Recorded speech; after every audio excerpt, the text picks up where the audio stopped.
Hello 啊，嗱，今日阿 Sam 咧又嚟到金灣嘅華發商都啊，咁啊唔使問啦，梗係要同我哋啲 fans 嘅始創會員去做一個採訪啦。今日又一位咯喎，呢位朋友亦都係大半年前啦住咗喺金灣嘅，咁啊亦都係想響應下阿 Sam 嘅號召啦嚇，加入我哋嘅 fans club 嘅。好啦，咁啊我哋今日咧就約咗喺金灣飲茶，邊飲邊傾嚇。好啦，我哋等陣聽一聽呢位 fans 朋友點講先。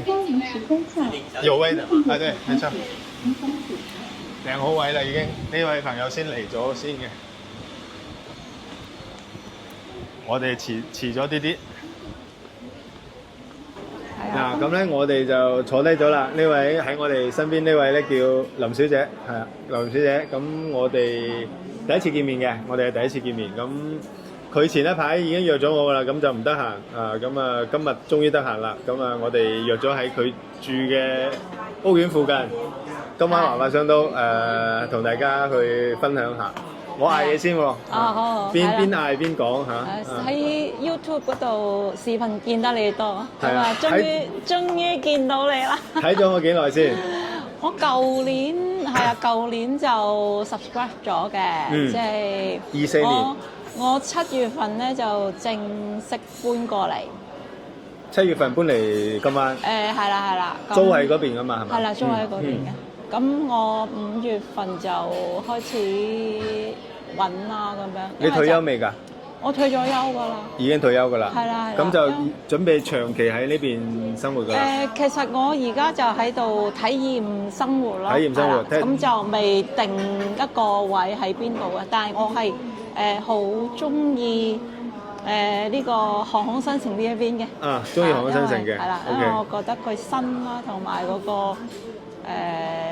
嗰個乾淨啦嚇，同埋佢嗰個設計，我覺得幾好咯，即係同埋有個商都喺度嚇，又唔會話太悶咯，但係亦都唔會話即係好嘈吵啊嗰啲區咁樣。我記得你當時第一次揾我嗰時，你話你同我哋第一位接受採訪嘅嗰位哥哥好相似嘅經歷，係咪啊？係啊。佢係背包，佢通世界跑到嚟呢度停低，然後喺度定。我都差唔多係啦。你嘅經歷可以簡單同我哋分享下。但係我就我13年我就開始出走叫做啊。哦，就因為去邊個國？去邊度啊？我多數喺歐洲嗰邊。歐洲嘅係差唔多都去晒。咁係啦，喺香港因為嗰個生活壓力太大啦。咁主要就嚟自呢個工作啦，工作咁覺得自己即係唔可以咁樣啦，咁啊突然間叮一聲就醒咗，就覺得自己應該要離開，呢個叫覺醒啊！要離開呢個香港呢個地方，咁啊即係辭咗份工啦，咁啊賣咗間屋啦，咁就即係咁啊！連間屋都買埋？係啦，買埋嘅。哇，好徹底喎！係啦，咁啊嗰時你幾歲啊？嗰陣時幾歲唔好講。肯定未退休嗰時。未退休嘅。係啦10年前啊嘛。係啦。10年前，哇！咁13年啦。13年買埋間屋走。係啦，走佬啦，我記得我飛嗰晚咧就唔係冇喊，好開心嘅，係啦，因為冇一啲都冇唔捨得香港。冇嘅，因為我覺得係一個當其時，我覺得係一個鬼地方，因為個壓力實在太大啦。咁我就賣晒所有，即係間屋交收即係中午啦，中午交收啦，即係我攞條鎖匙去代理啦嚇，咁跟住律師樓就安排過節俾我，咁我夜晚嗰晚就飛啦，即係執晒行李。咁啲家私就可以送俾人嘅，就之前嗰啲已經全部安排晒啦，咁就飛啦。好決斷咁樣離開咗香港。係啦，因為即係覺得自己壓力太大啦，又滿身銅臭啦，所以必須要離開呢個地方咁樣嚇。咁我第一站去嘅咧就比利時。哦。咁一嚟咧就係我其實有朋友喺嗰邊嘅，二嚟就係我計劃咗就係喺歐洲嗰邊玩嘅，咁就因為比利時係歐洲嘅中心嚟嘅，咁就由比利時開始咁樣咯，咁就出去都係租屋住啫喎呢10年。其實我有朋友其實係咁樣嘅，我出去玩咧就喺出邊租啦，即係通常我去一個地方咧就係住3至3個月至到半年咁樣。幾個月咁住。咁就會翻去嗰個地方，可能就係唞一唞啊，同個朋友聚會啊咁樣啊。咁一般就咁樣安排嘅。咁居住喺歐洲10年之後，發現點解都要最終回流翻呢邊咧？因為嗱，一嚟咧就有咩觸動你咧？一嚟就係我覺得年紀就開始大啦嘛，咁我需要要一個固定嘅地方，即係俾我去穩定落嚟，安老係啦，安老嘅地方啦。咁即係趁我仲係年輕力壯嘅時候，我要安排下呢啲啦。咁需要又係要需要去體驗下，你先知道究竟邊個地方適合你，係啦。咁我翻嚟，我原本就冇諗住去咁耐嘅，咁就因為疫情，咁我逗留逗留多2-3年咁樣，咁就疫情一結束，你即刻翻嚟啦。係啦，因為其實我嗰時開始，我已經係好想翻嚟㗎啦，咁係等到。因為疫情嗰陣時，大家都唔知道個疫情係咁耐啊，係即咁耐。咁就去 lockdown 嗰時1個月係酒店啊，要係咁我就咁樣唔得。係。因為你知我通街走啊，即係你點可以韞我1個月喺個酒店，仲要去房咧？咁我終於都係忍到咧。佢話1個禮拜。係。1個禮拜，咁我就1個禮拜 OK 啦。忍一忍。咁就即刻係啦。買機票，咁原來咧就係我最後嗰日咧，即係坐監，即係坐嗰個疫情監啊。最後一日，咁佢前一日佢就公佈咗話，以後入境香港咧就唔需要再隔離啦。係啦，咁我就咁樣翻香港啦，係啦。咁又係點樣喺香港又翻揀到嚟珠海咧？係啦，咁即係呢個精彩啦，係嘛？咁我就翻嚟咧，我就租酒店住嘅，因為我冇曬啦，賣咗間屋啦嘛。咁發覺咧就係，哇！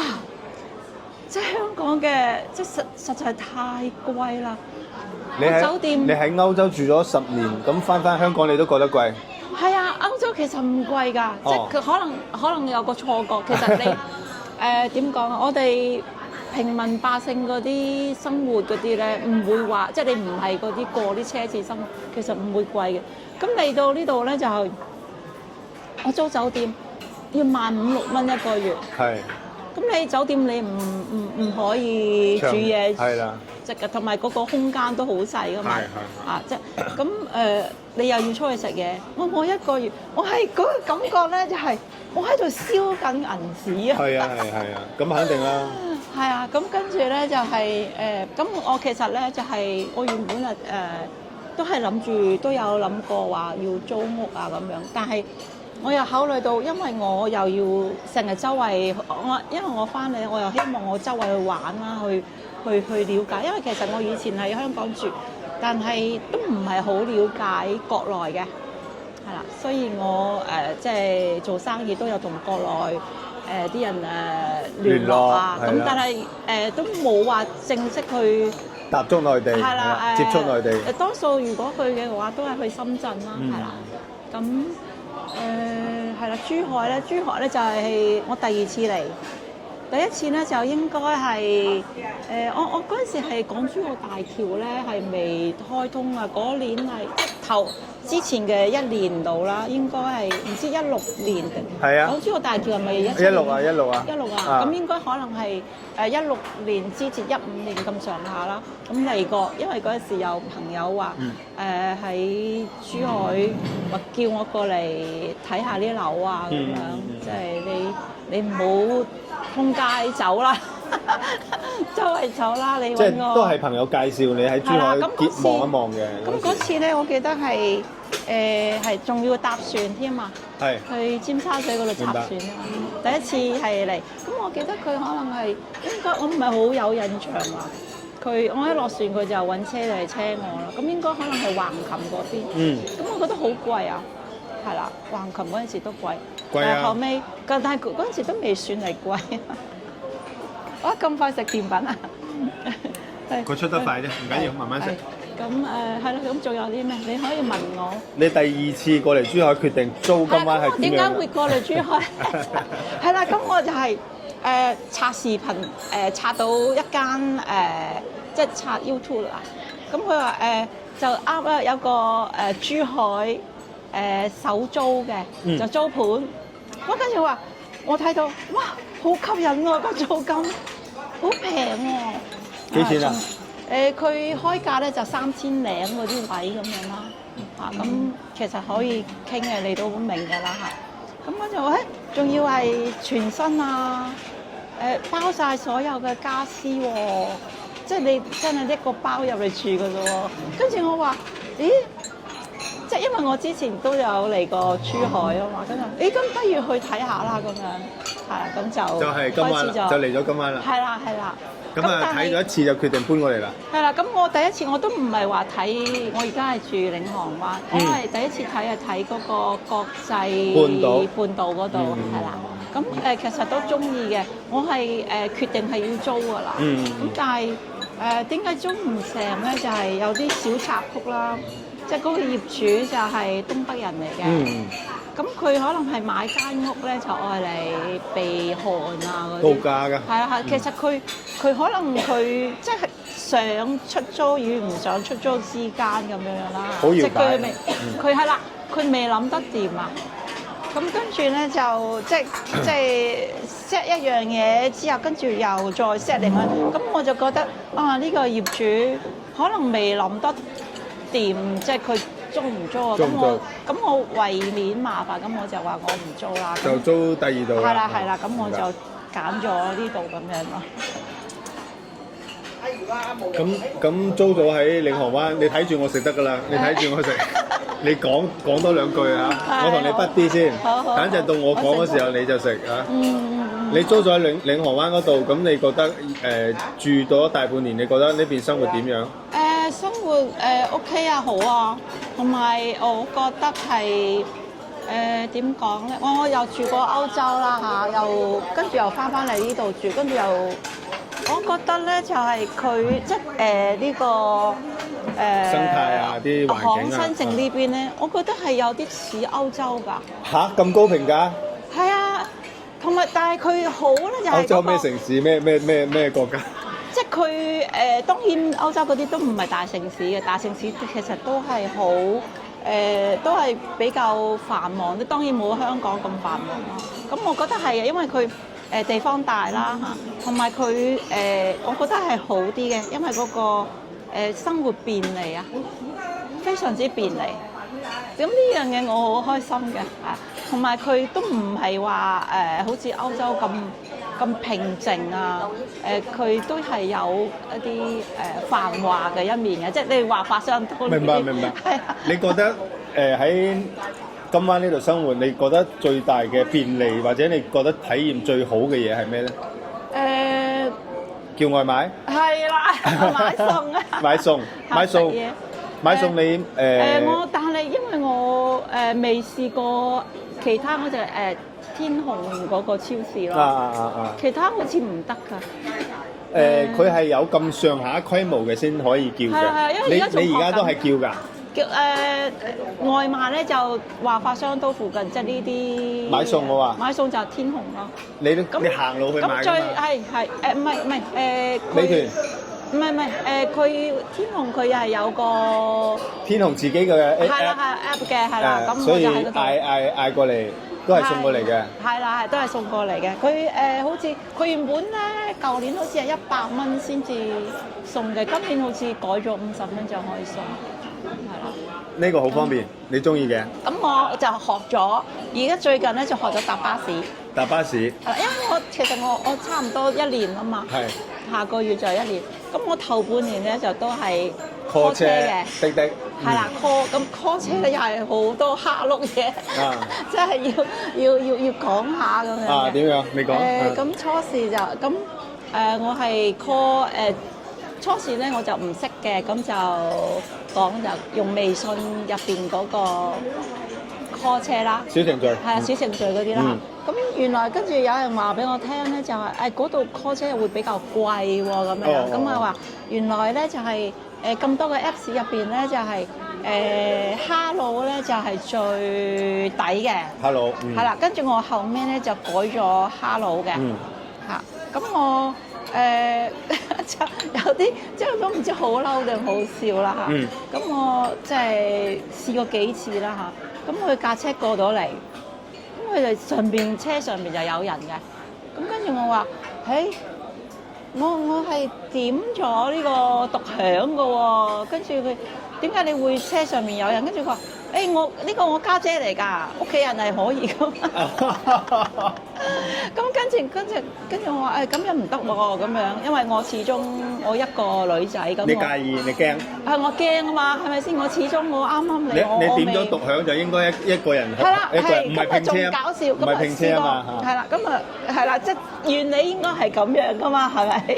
即係我哋咁跟住咧就係試過1、2次咁都係咁樣啦嚇。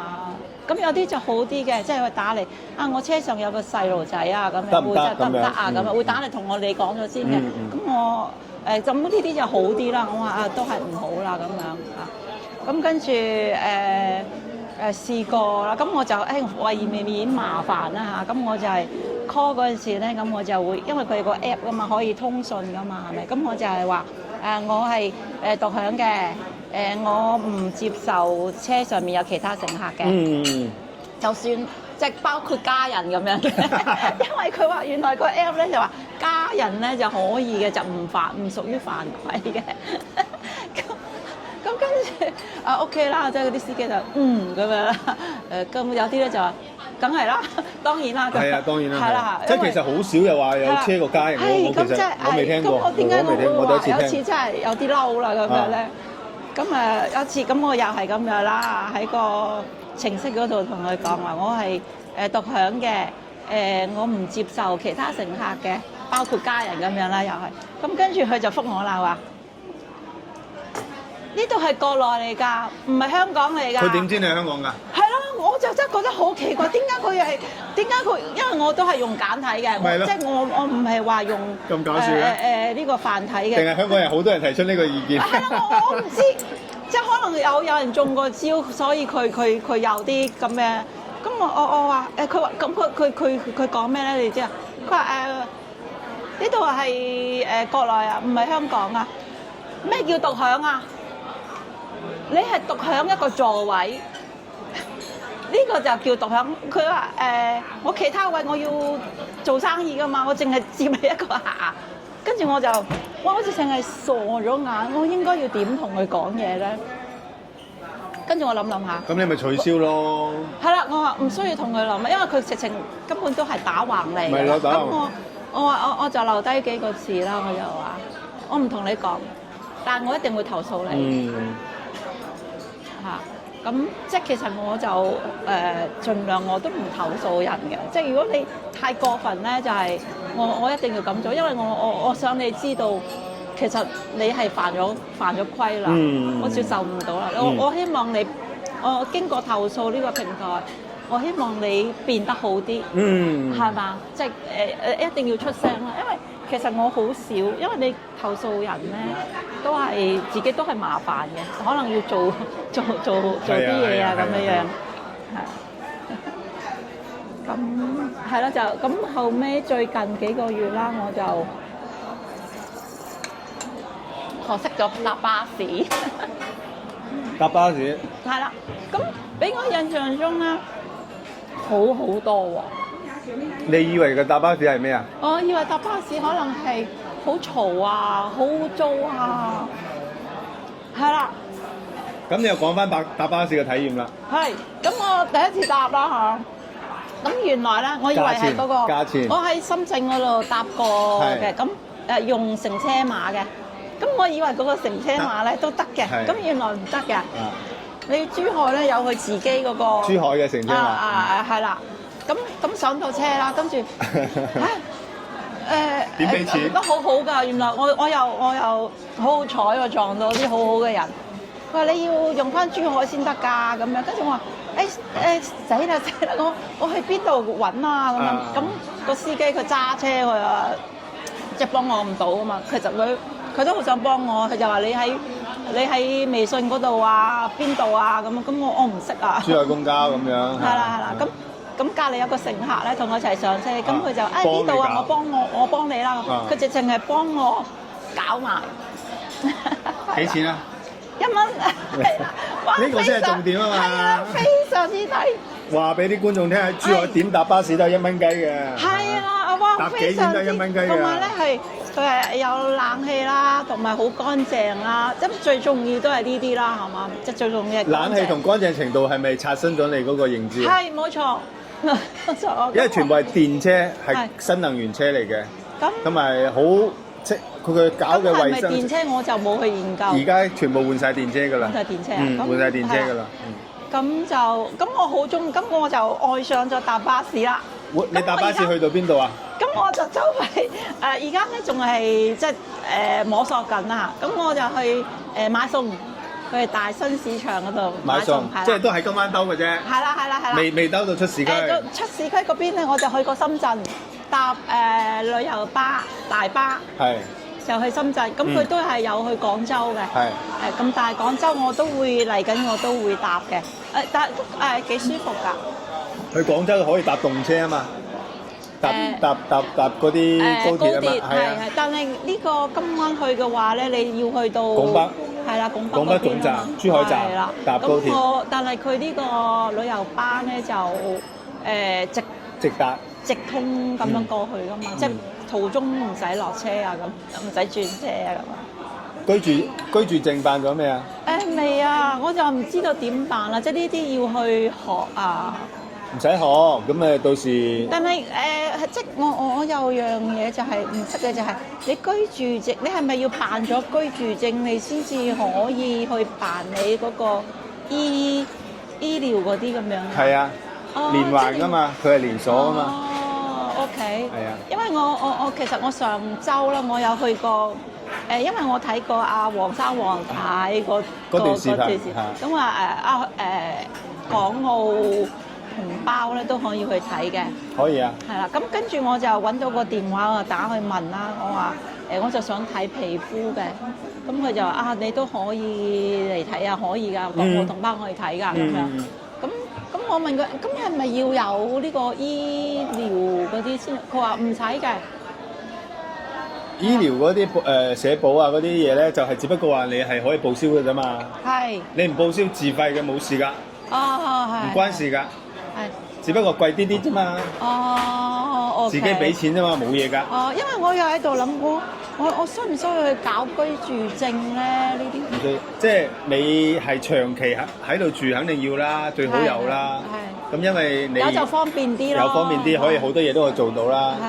因為你而家暫時係定居喺珠海啊嘛，咁你辦一個，你夠半年啦嘛。夠半年就可以辦啦嘛，已經可以辦㗎啦。咁辦完之後可以買埋嗰個醫保啦，咁買埋醫保就可以報銷啦嘛，即係可以使少啲錢去睇病啦。咁我上個星期咧就去過，直情去醫院嗰度嘅，我就諗住睇皮膚嘅。咁但係最後面我都冇睇到嘅。咁原來佢話咧，你都係要喺嗰個 app 嗰度咧登記咗，要預約。係。即係咁佢我嗰咁日咧繁忙咩？啊係，我嗰日啱啱咧就唔繁忙啊，咁我就即刻有得睇嘅。係但係你點都係要喺個 app 嗰度登記咗先。係咁我就冇帶到回鄉卡，就唔記得咗嗰個回鄉卡嘅 number。啊，我都話。係啦，咁其有冇得實內睇？地如果醫院咧，特別喺你金灣邊，如果唔繁忙咧，就唔使預約嘅，佢係啦現場嚟到都得嘅，冇所謂嘅。佢嗰日有位睇係啦嘅，咁但係係我自己個問題，我冇帶到係啦嗰張卡。你如果帶咗卡就冇問題㗎啦。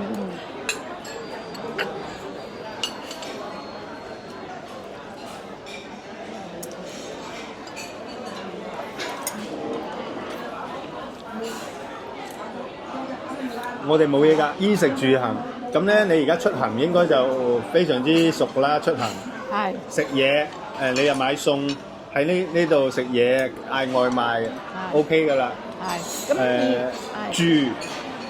住，咁咧你喺金灣住已經係住咗半年啦。差唔多1年。感受又非常之好啦，係嘛？咁所以我話你喺呢邊嗰個分享咧，其實雖然你而家仲有少少嘢未掌握到，咁你慢慢應該會繼續學習，即係加入咗我哋嗰個會之後咧，其實好簡單，好多人幫到你嘅。好多嘢要學啊！同埋我即係嗰個好感好有好感，同埋比我嚟之前咧係更加好嘅個想像。首先個醫療比我覺得係比嗰個系統啦嚇你睇病嗰個步驟，我覺得係好過香港嘅。即係嗰個 quality 我哋先唔好講，因為我哋即係我仲未去到體驗到呢一 part 嘅嘢。佢個流程我覺得好好嘅，好快，係啦，好高效㗎。係。咁同埋可能即係最重要就係佢啲嘢唔貴，佢嘅設施唔貴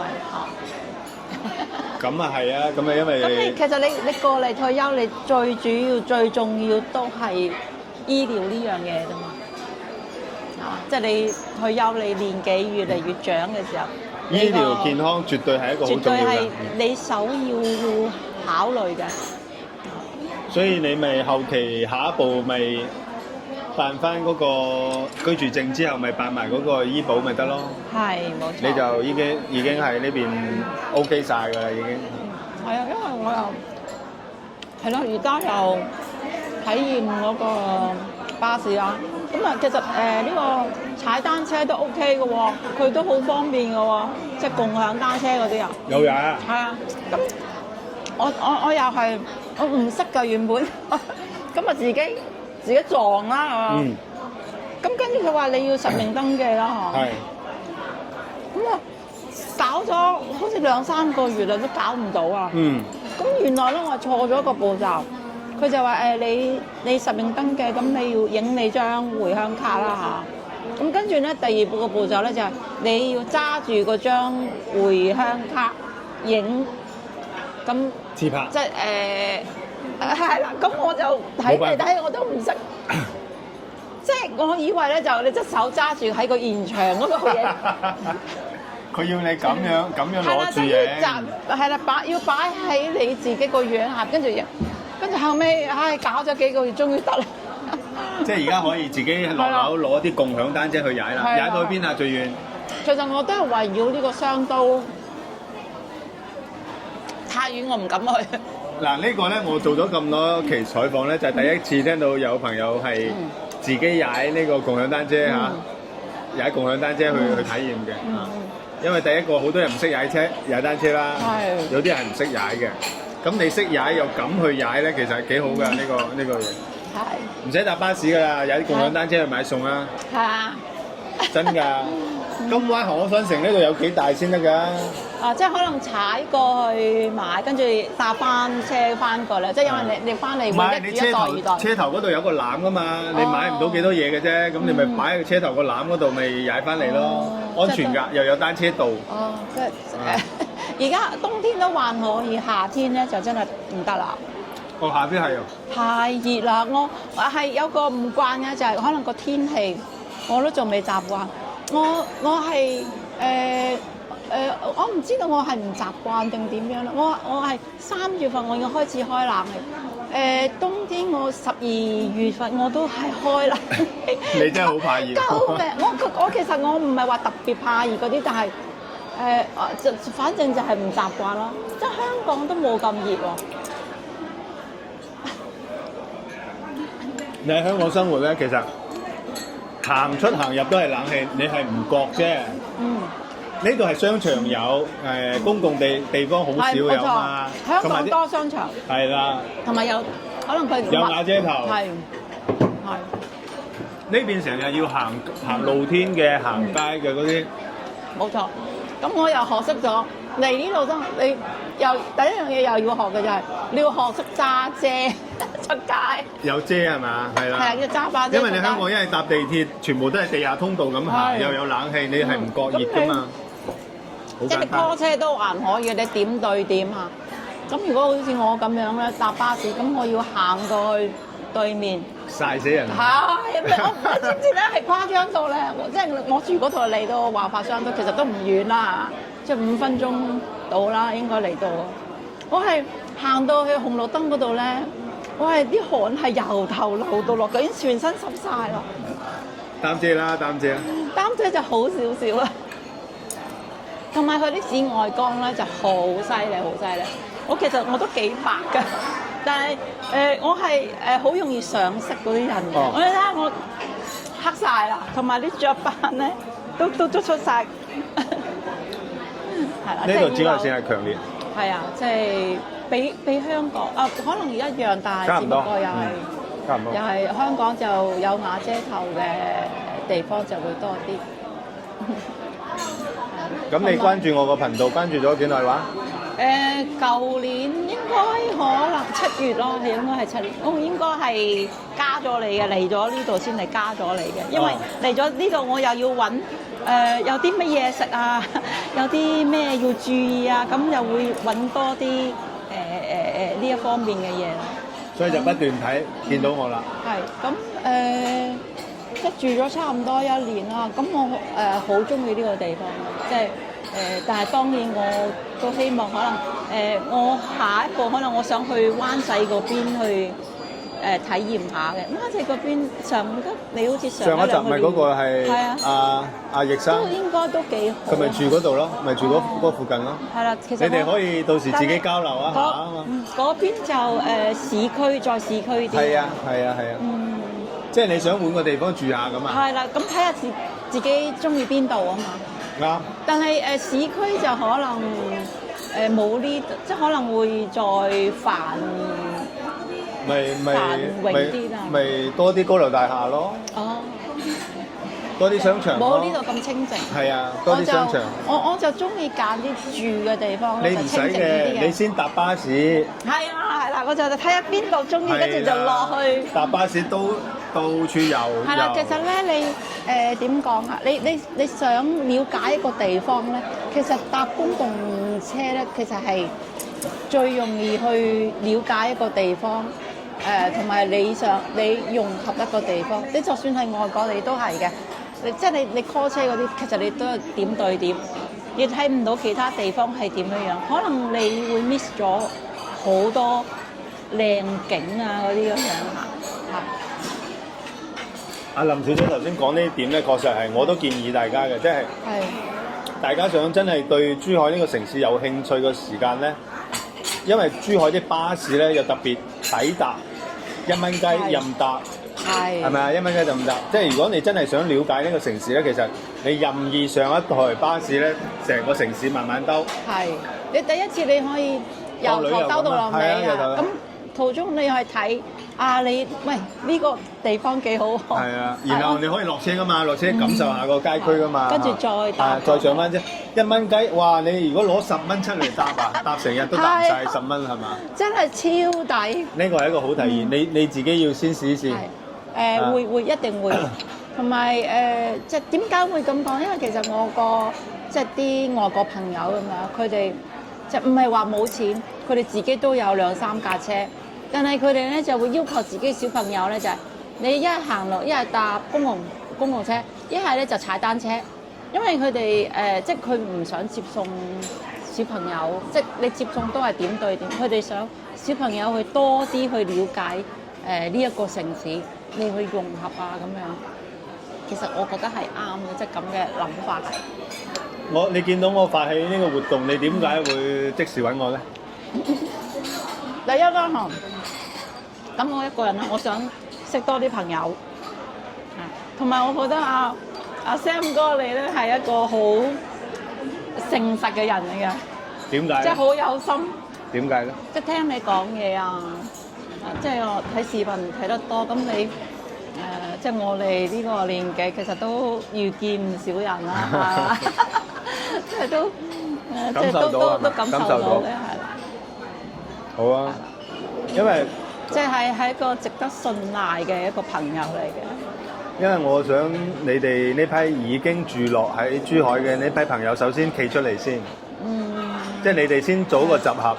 即係大家分享下，其實幫就可能未必幫到，幫多幫少係一件事啦。即係其實你哋自己本身應該有一個咁嘅行動企出嚟，係冇錯。咁樣你哋先會團結到噶嘛，係啦嘛。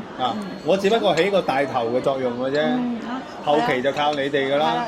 即係如果即係組織倒落去嘅話，其實可以一齊出去玩啊，一齊食嘢啊。因為其實食嘢我一個人咧就好難叫嘢食。頭先幾個採訪都係咁講，嚇！我兩個人又唔識三唔識七喺呢度冇朋友嘅，你叫我跟你你啲美食頻道放嗰啲嘢係好食啊，引死我啊，引到我死啊！但係一圍餸我點嗌啊？兩個人一個人點嗌啊？冇錯冇錯。我話咪知道咯，咪知晒你哋嗰啲諗法咯，我咪所以要組織呢件事就係咁簡單啫嘛。同埋去玩咯，玩係啦，即係我喺外國咧就係。有跟過，即係有個群組嘅，就係自駕遊嘅。咁就一隊人出去玩係好開心嘅。你係做咩角色㗎？會唔會擔任咩角色㗎？我係揸車嘅。哦，你揸車好叻㗎？你中意揸車㗎？我中意揸車，我有車牌嘅。香港又有啦。咁你國內呢度咧，我都換咗啦。換咗啦，咁有冇準備買車啊？定咗落嚟先至會買嘅。定咗落嚟買車。而家未定咧，就唔敢買住。你真係想做司機啦？係嘅。乘客都可以嘅，係啦。做女司機。咁係好開心。即係好開心咯！出去即係你成個車隊出去玩咧。好啦。係好開心，即係有車就出車啦，冇車就大家夾。有車出車，冇錢出力。冇車就出錢去夾翻嗰個使費㗎啦，車嘅使費嗰啲咁樣。明白。係好開心，即係我哋就習慣 AA 制嘅，即係咁樣會開心啲嘅。我哋覺得係啦，個條數清楚啊嘛，即係個使費大家 share。即係當時喺外國都係習慣係咁樣，係咁樣組織活動一齊去玩嘅。係啦。好啊好啊，你將你個文化帶入嚟啦。帶住開心啊嘛，帶住呢班老朋友一齊出去玩。我都知道係有好多人咧係有車嘅，買咗車嘅。無非翻嚟就係衣食住行啦，就係呢幾樣嘢啫嘛。生活就係呢幾樣嘢啫嘛。咁就最令我驚喜嘅就係佢喺醫療上邊啦，佢係嗰個系統係即係雖然我未去呢個體驗啦，但係佢係拍得住歐洲嘅，我覺得歐洲嘅醫療都好好啊。但係問題就佢呢度好似仲好仲快。歐洲咧，可能佢嗰個步驟太多啦。佢智能化，你一句話講晒，國內嘅智能化好系統已經深入醫院啦。係啦，咁同埋二嚟就係醫生喺嗰度喺嗰個會診室同你問完症，佢一頭輸入嗰啲用藥，你要開咩藥，佢同你傾完。咁我就想你一落樓已經。嗰啲藥已經準備好㗎啦，即係已經係 connect 曬啦。佢係自動執曬，已經，你都唔使喐任何嘢㗎。係，快到不得了。歐洲嗰邊都係嘅，即係佢咧就呢度咧就係醫院度執藥係咪？咁歐洲嗰邊就係嗰啲pharmacy 嗰度自己揸張證。藥房啊嘛。咁啊插落去，咁你唔使同佢講嘢啦，就佢都知道佢要俾咩藥你㗎啦。咁但係問題就係好似我哋呢啲咁嘅外國人咁樣啦嚇，個語言問題啊，即係每次即係可能要請個翻譯喺隔離，係啦，咁就有呢個唔方便，同埋佢嗰個系統啊就比較複雜啲咯。咁呢度咧就係我覺得好大驚喜，好快都仲有大把驚喜，你慢慢發掘啦。係啦，要慢慢發掘。好啦，今日又多謝晒阿林小姐接受我哋嘅採訪，我哋多謝你先，有多位成員啊，希望你後期咧喺我哋團隊發揮更大嘅作用，你自己玩得開心啲。係，好高興認識你啊！多謝多謝，好，我哋今期視頻先到呢度，咁我哋下一期再見，拜拜。